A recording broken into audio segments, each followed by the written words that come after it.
تم نہیں سمجھتے کہ یہ اس حملے کا نتیجہ ہے جو مجھ جیسے عالموں نے تمہارے مذہب اور تہذیب و تمدن پر کیا ہے؟ میرے دوست، یہ حملے جاری رہیں گے۔ میں پیشن گوئی کر سکتا ہوں کہ ایک روز اسلام اس دنیا میں نہیں ہوگا۔ اگر ہوگا تو ایک فرسودہ نظریے کی شکل میں موجود رہے گا اور اس کے پیروکار جنسی لذت میں مست ہوں گے۔ ہر کوئی صلاح الدین اور نور الدین نہیں بن سکتا، انہیں کل پرسوں مر جانا ہے۔ ان کے بعد جو آئیں گے انہیں ہم نفس پرستی میں مبتلا کر دیں گے۔ مجھے قتل کر دو، لیکن تم میری مہم کو قتل نہیں کر سکو گے۔ انسانوں کے مر جانے سے مقاصد نہیں مر جایا کرتے۔ میری جگہ کوئی اور آئے گا، ہم اسلام کو ختم کر کے یا اپنا غلام بنا کر دم لیں گے۔ اب چاہو تو مجھے دلات کے حوالے کر سکتے ہو، میں اور کچھ نہیں بتاؤں گا۔ علی بن سفیان نے اس سے اور پوچھا بھی کچھ نہیں۔ وہ غالباً سوچ رہا تھا کہ اس کا کام کس قدر دشوار اور کتنا نازک ہے۔ اس صلیبی تخریب کار نے جو کچھ کہا سچ تھا۔ وہ دیکھ رہا تھا کہ قوم میں اخلاقی تباہی کے جراثیم پیدا ہو چکے ہیں۔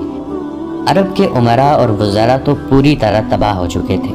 صلاح الدین ایوبی میدان جنگ میں صلیبیوں کو شکست دے کر سلطنت اسلامیہ کو وسیع تر کرنے کے خواب دیکھ رہا تھا، مگر صلیبیوں نے ایسے پہلو سے حملہ کیا جسے روکنا سلطان ایوبی کے بس سے باہر نظر آتا تھا۔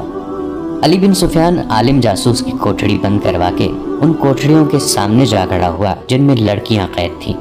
وہ ایک کوٹھڑی کھلوا کر اندر چلا گیا۔ لڑکی فرش پر بیٹھی تھی، اسے دیکھ کر اٹھ کھڑی ہوئی۔ علی اسے خاموشی سے دیکھتا رہا اور کچھ کہے بغیر باہر نکل آیا۔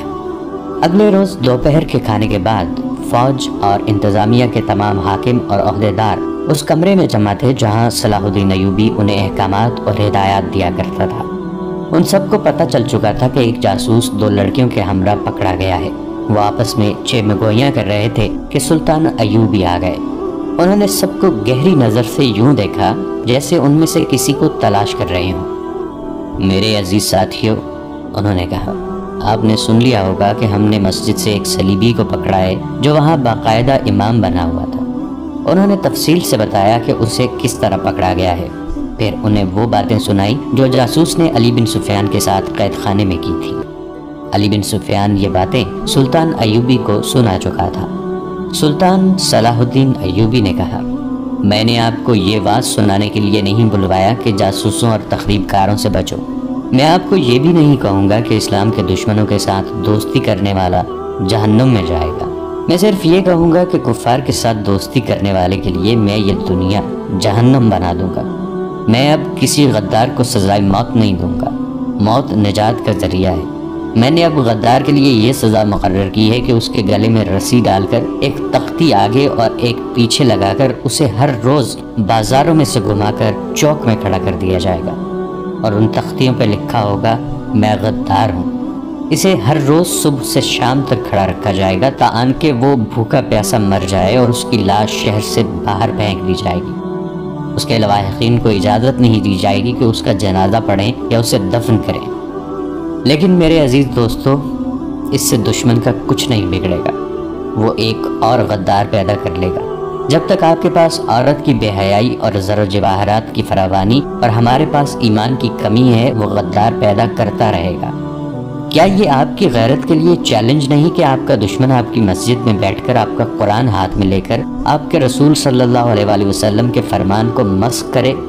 اس پہلو پر بھی غور کریں کہ جو صلیبی لڑکیاں یہاں جاسوسی کے لیے اور ہماری قوم کی کردار کشی کے لیے بھیج رہے ہیں، ان میں بہت سی لڑکیاں مسلمانوں کی بچیاں ہیں جنہیں ان کفار نے قافلوں سے اغوا کیا اور انہیں بدکاری کی شرمناک تربیت دے کر جاسوسی کے لیے تیار کیا ہے۔ فلسطین کفار کے قبضے میں ہے۔ وہاں مسلمانوں پر جو ظلم و تشدد ہو رہا ہے وہ مختصراً یہ ہے کہ صلیبی ان کے گھروں کو لوٹتے رہتے ہیں۔ وہ فریاد کرتے ہیں تو قید خانوں میں ڈال دیا جاتا ہے۔ ان کی کم سن بچیوں کو غائب کر دیا جاتا ہے۔ ان میں جو غیر معمولی طور پر خوبصورت ہوتی ہیں ان کے ذہنوں سے مذہب اور قومیت نکال دی جاتی ہے اور انہیں بے حیائی کی تربیت دے کر مردوں کو انگلیوں پر نچانا سکھایا جاتا ہے۔ انہیں مسلمانوں کے علاقے میں جاسوسی اور تخریب کاری کے لیے بھیج دیا جاتا ہے۔ اس گروہ میں ان کی اپنی لڑکیاں بھی ہوتی ہیں۔ اس میں تو شرم و حیا اور عصمت کی کوئی قدر ہی نہیں۔ وہ مسلمان بچیوں کو بھی بدی کے لیے استعمال کرتے ہیں۔ انہوں نے جب فلسطین پر قبضہ کیا تو وہاں سب سے بڑا جو انقلاب لائے وہ یہ تھا کہ انہوں نے مسلمانوں کے لیے جینا حرام کر دیا، ان کا قتل عام کیا، ان کے گھروں کو لوٹ لیا مسجدوں کو استبلوں اور گرجوں میں بدل دیا، مسلمان بچیوں کو اغوا کر کے انہیں قہوہ خانوں میں بٹھا دیا، جو خوبصورت نکلی انہیں تخریب کاری اور بدکاری کی تربیت دے کر ہمارے امیروں اور وزیروں کے حرموں میں داخل کر دیا اور انہیں ہمارے خلاف بھی استعمال کیا۔ مسلمان گھرانوں کی بچیوں کے گلوں میں انہوں نے صلیب لٹکا دی۔ مسلمان جو فلسطین سے بھاگے تھے اور ہمارے پاس پناہ لینے کے لیے قافلہ در قافلہ آئے، انہیں راستے میں شہید کر دیا گیا۔ ہماری بہنوں اور بیٹیوں کی آبرو ریزی سر عام ہوئی، اور میرے کلمہ گو بھائیوں، یہ سلسلہ رکا نہیں، ابھی تک جاری ہے۔ صلیبیوں کا مقصد صرف یہ ہے کہ اسلام کا کوئی نام لیوا زندہ نہ رہے اور مسلمان لڑکیاں عیسائیوں کو جنم دیں۔ ہم سب پر اللہ کی لعنت برس رہی ہے کہ ہم اپنے ان مسلمان بھائیوں اور ان کی بچیوں کو فراموش کیے بیٹھے ہیں، جو وہاں ذلت اور مظلومیت کی زندگی بسر کر رہے ہیں۔ اس سے بڑا گناہ اور کیا ہو سکتا ہے کہ ہم ان شہیدوں کو بھی فراموش کیے بیٹھے ہیں جو صلیبیوں کی بربریت کا شکار ہوئے۔ میں آپ کو کوئی حکم دینے سے پہلے آپ سے پوچھتا ہوں کہ اس صورتحال میں ہمیں کیا کرنا چاہیے؟ آپ میں تجربہ کار فوجی ہیں اور انتظامیہ کے حاکم بھی۔ پرانی عمر کا ایک کماندار اٹھا، اس نے کہا، امیر مصر، ہمیں آپ کے حکم کی ضرورت ہی کیا ہے؟ یہ حکم خداوندی ہے کہ تمہارے پڑوس میں مسلمان نسل پر ظلم ہو رہا ہو اور وہاں کے مسلمان خدا کو مدد کے لیے پکار رہے ہوں، تو ہم پر فرض عائد ہوتا ہے کہ اس ملک پر فوج کشی کر کے اپنے کلمہ گو بھائیوں کو نجات دلائیں۔ ہمیں فلسطین پر فوج کشی کرنی چاہیے۔ نائب سالار کے رتبے کے ایک اور شخص نے اٹھ کر جوش سے کہا، کفار پر فوج کشی سے پہلے آپ ان مسلمان حاکموں اور عمرہ پر فوج کشی کریں جو در پردہ کفار کے ہاتھ مضبوط کر رہے ہیں۔ ہمارے لیے یہ صورتحال باعث شرم ہے کہ ہماری صفوں میں غدار بھی ہیں۔ فیضل فاطمی کے رتبے کا آدمی غدار ہو سکتا ہے تو چھوٹے عہدوں پر کیا بھروسہ کیا جا سکتا ہے؟ ایک مسلمان بچی کی آبرو ریزی کا انتقام لینے کے لیے ساری قوم کو فنا ہو جانا چاہیے، مگر یہاں ہماری ایک پوری نسل کی آبرو ریزی ہو چکی ہے اور ہم سوچ رہے ہیں کہ ہمیں کیا کرنا چاہیے۔ صلیبیوں نے ہماری بچیوں کو بدکاری کے لیے تیار کیا ہے اور ہم سے ان کے ساتھ بدکاری کرا رہے ہیں۔ محترم امیر، اگر میں جذباتی نہیں ہو گیا تو مجھے یہ تجویز پیش کرنے کی اجازت دیں کہ ہمیں فلسطین لینا ہے۔ صلیبیوں نے ہمارے قبلہ اول کو بدی کا مرکز بنا دیا ہے۔ ایک اور آدمی اٹھا، لیکن سلطان ایوبی نے ہاتھ کے اشارے سے اسے بٹھا دیا اور کہا، میں یہی سننا چاہتا تھا۔ آپ میں سے جو میرے قریب رہتے ہیں جانتے ہیں کہ میرا اولین ہدف فلسطین ہے۔ میں مصر کی عمارت کے فرائض سنبھالتے ہی فلسطین پر حملہ کرنا چاہتا تھا، مگر 2 سال سے زیادہ عرصہ گزر گیا ہے۔ ایمان فروشوں نے مجھے مصر میں ایسا الجھایا ہے جیسے میں دلدل میں پھنس گیا۔ ذرا ان 2 سالوں کے واقعات پر غور کریں۔ آپ صلیبی تخریب کاروں اور غداروں کے خلاف لڑ رہے ہیں۔ سوڈانیوں کو ہمارے خلاف لڑانے والے ہم میں سے ہی ہیں۔ سوڈانی حبشیوں سے مصر پر حملہ کرانے والے ہمارے اپنے سالار اور کمانڈر تھے۔ وہ اس قومی خزانے سے تنخواہ لیتے تھے جس میں قوم کا پیسہ ہے اور جس میں خدا کے نام پر دی ہوئی زکوٰۃ کا پیسہ ہے۔ میں نے اس امید پر 2 سال گزار دیے ہیں کہ میں جاسوسوں، انہیں پناہ اور مدد دینے والوں اور ایمان فروشوں کو ختم کر کے فلسطین پر حملہ کر دوں گا، لیکن میں اس نتیجے پر پہنچا ہوں کہ تخریب کاری کا یہ سلسلہ کبھی ختم نہیں ہوگا۔ کیوں نہ اس چشمے کو جا کر بند کیا جائے جہاں اسلام دشمنی کے سامان پیدا کیے جاتے ہیں۔ ہم صلیبیوں کو خود موقع دے رہے ہیں کہ وہ ہماری صفوں میں غدار پیدا کریں۔ میں نے آپ کو آج اس لیے بلایا ہے کہ فلسطین پر حملے میں اب زیادہ تاخیر نہیں ہوگی۔ فوج کی جنگی مشقیں اور تربیت تیز کر دو، مجاہدین کو لمبے عرصے کا محاصرہ کرنے کی مشق کراؤ۔ مجھے ترک اور شامی دستوں پر پورا اعتماد ہے۔ مصریوں اور وفادار سوڈانیوں میں جذبہ پیدا اور پختہ کرنے کی ضرورت ہے۔ ان میں دشمن کے خلاف قہر اور غضب پیدا کر دو۔ یہ اسی صورت میں ممکن ہوگا کہ ان میں غیرت پیدا کرو اور انہیں بتاؤ کہ وہ تمہاری ہی بہنیں اور بیٹیاں ہیں جو صلیبیوں کی درندگی کا شکار ہو رہی ہیں۔ آپ میں انتظامیہ کے جو حضرات ہیں، ان کے ذمہ یہ فرض ہے کہ وہ مسجدوں کے پیش اماموں سے کہیں کہ لوگوں پر جہاد کی غرض و غایت واضح کریں اور نوعمر لڑکوں میں عسکری خیالات پیدا کریں۔ کوئی بھی پیش امام یا خطیب اسلامی نظریات کو غلطی سے یا دانستہ غلط رنگ میں پیش کرتا ہے، اسے امامت کے فرائض سے سبکدوش کرتے ہیں۔ اگر کردار مضبوط ہو تو کوئی کشش اور کوئی انگیخت گمراہ نہیں کر سکتی۔ ذہنوں کو فارغ نہ رہنے دیں، کھلا نہ چھوڑیں، ورنہ دشمن انہیں استعمال کرے گا۔ فوج کے کوچ کے احکامات آپ کو جلد مل جائیں گے۔ اللہ آپ کا حامی اور ناصر ہے۔ 7 روز گزر گئے۔ عالم جاسوس اور دونوں لڑکیوں کو سلطان ایوبی نے ملاقات کے لیے بلایا۔ انہیں لایا گیا تو سلطان ایوبی نے کہا کہ انہیں دوسرے کمرے میں بٹھا دو۔ ان کے پاؤں میں بیڑیاں اور ہاتھوں میں زنجیریں تھیں۔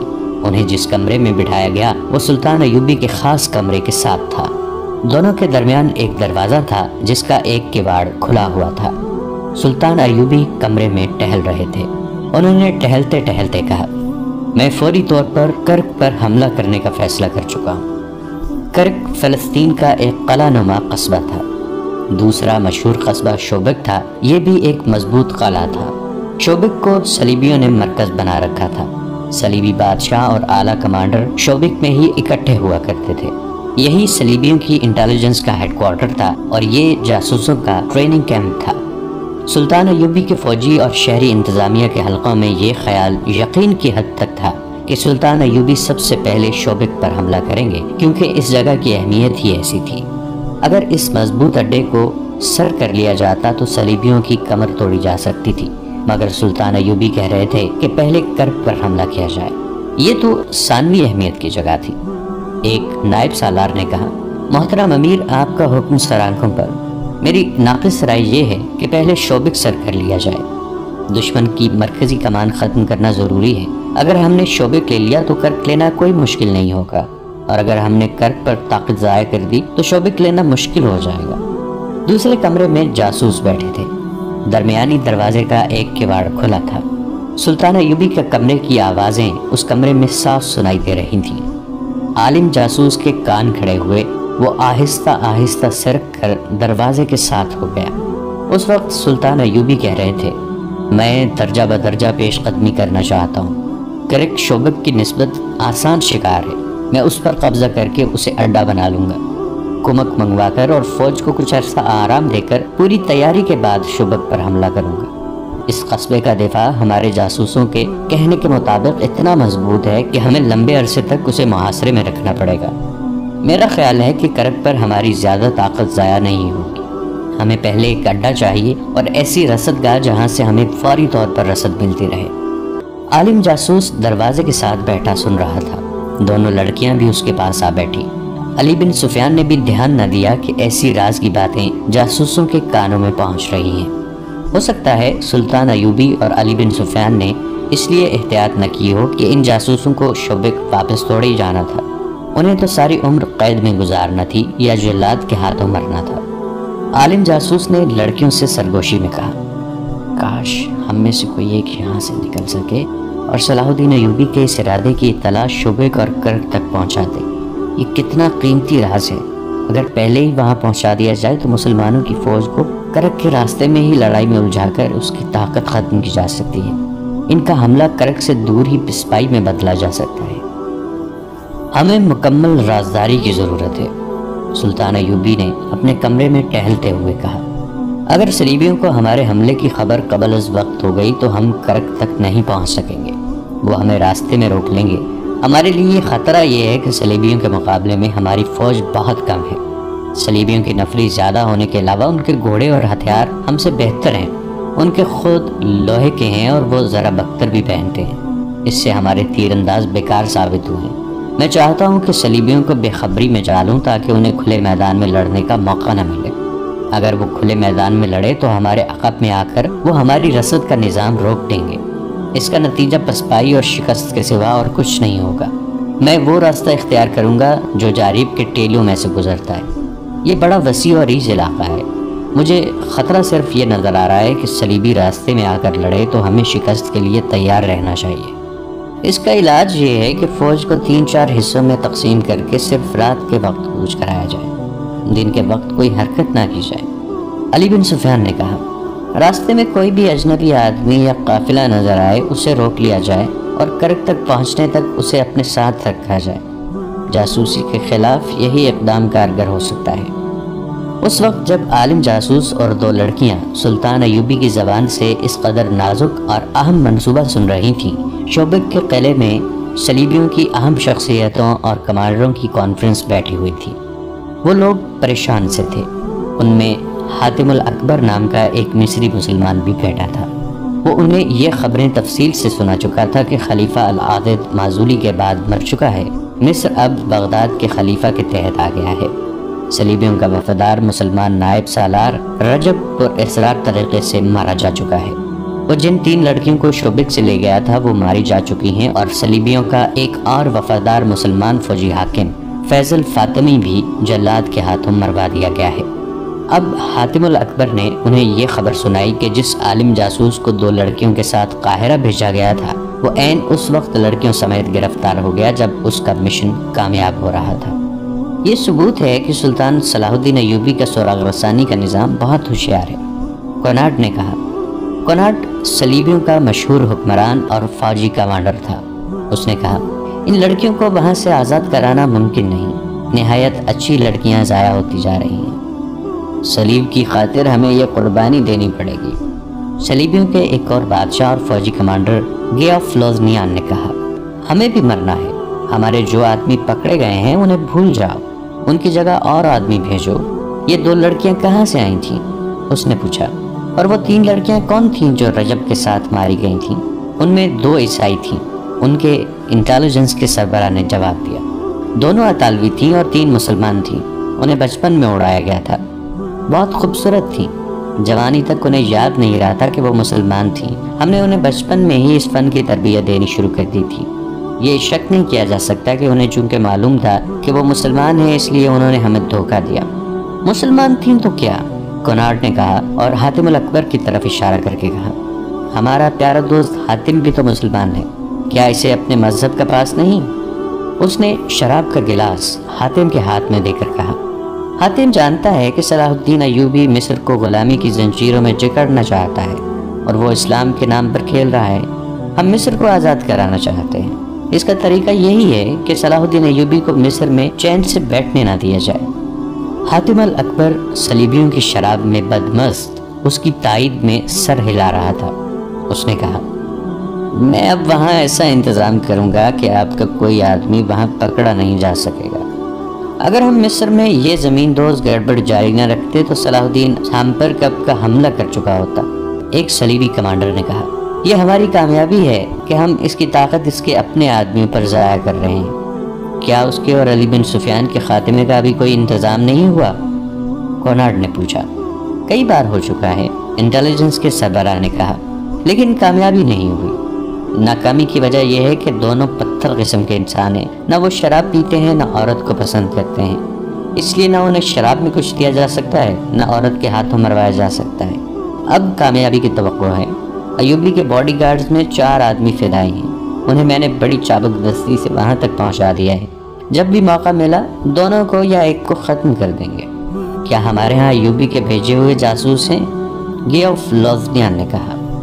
یقیناً ہیں، انٹیلیجنس کے سربراہ نے جواب دیا۔ جب سے ہم نے مصر میں اور ادھر شام میں جاسوسی اور تباہ کاری کا سلسلہ شروع کیا ہے، صلاح الدین نے بھی اپنے جاسوس ہمارے ہاں بھیج دیے ہیں، ان میں سے 2 پکڑے گئے ہیں، وہ اذیتوں سے مر گئے ہیں مگر اپنے کسی تیسرے ساتھی کی نشاندہی نہیں کی۔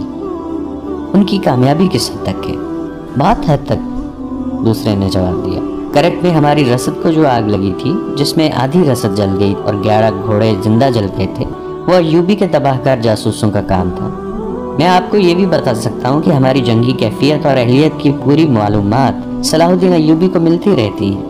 اس کے جاسوسوں کو خراج تحسین پیش کرتا ہوں کہ جان پر کھل جاتے ہیں اور کام پوری دیانتداری سے کرتے ہیں۔ ان میں بہت دیر اس مسئلے پر بحث ہوتی رہی کہ مصر اور شام میں تخریبی کارروائیوں کو کس طرح تیز اور مزید تباہ کن کیا جا سکتا ہے۔ حاتم الاکبر انہیں سلطان ایوبی کی حکومت کی کمزور رگیں اور مضبوط پہلو دکھا رہا تھا۔ آخر فیصلہ ہوا کہ حاتم الاکبر کو کچھ آدمی اور 2-3 لڑکیاں دی جائیں۔ دوستو، آج کے لیے اتنا ہی۔ اسی کہانی کی اگلی قسط کے ساتھ بہت جلد حاضر ہوں گے۔ نیچے کامنٹ سیکشن میں اپنی رائے کا اظہار ضرور کیجیے گا۔ ہمارے اس چینل کو سبسکرائب کر کے نیچے موجود بیل آئیکن کو بھی ضرور کلک کیجیے گا۔ اگلی ملاقات تک کے لیے ہمارا اور آپ کا اللہ نگہبان۔